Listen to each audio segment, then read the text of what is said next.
मी स्वतः संग्राम चव्हाण जगदंब प्रतिष्ठानच्या वतीने आमच्या सगळ्या मित्रांनी सूरज चव्हाण यांना जिंकण्यासाठी प्रार्थना केली होती। लहान मुली मुलं यांनी सगळ्यांनी हे आमचं मंडळ आहे।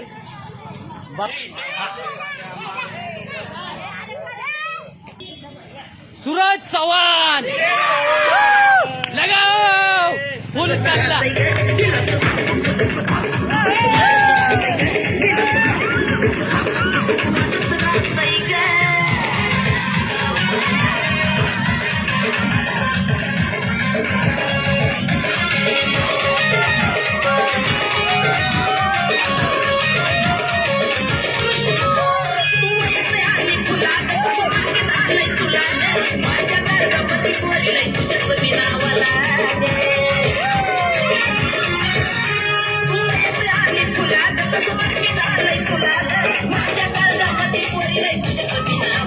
तुझ्या